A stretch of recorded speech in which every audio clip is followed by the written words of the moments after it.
menjanjikan kemenangan judi, menjanjikan kekayaan. Bohong, kalaupun kau menang, itu awal dari kesalahan. Bohong, kalaupun kau kaya, itu awal dari kemiskinan. Judi meracuni kehidupan. Judi meracuni keimanan. Pasti karena perjudian orang malas dibuai harapan. Pasti karena perjudian perdukunan ramai menyesatkan. Yang beriman bisa jadi murtad, apalagi yang awam. Yang menang bisa menjadi jahat, apalagi yang kalah. Yang kaya bisa jadi melarat, apalagi yang miskin.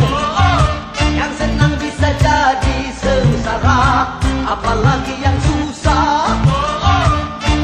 Uang judi najis tiada berkah.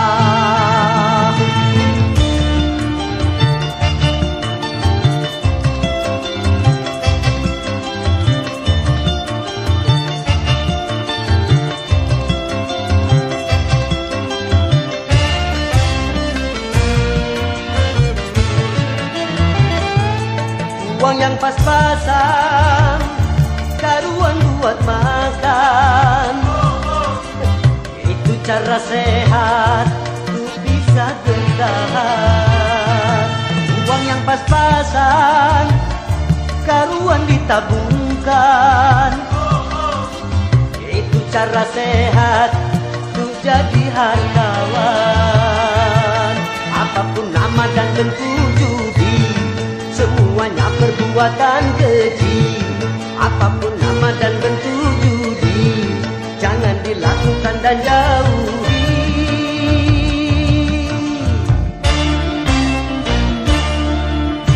Judi menjanjikan kemenangan. Judi menjanjikan kekayaan. Bohong, kalaupun kau menang, itu awal dari kekalahan. Bohong, kalaupun kau kaya, itu awal dari kemiskinan. Judi meracuni kehidupan.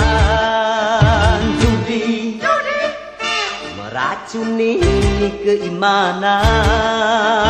Pasti karena perjudian orang malas dibuai harapan. Pasti karena perjudian perdukunan ramai menyesatkan. Yang beriman bisa jadi murtad, apalagi yang awam.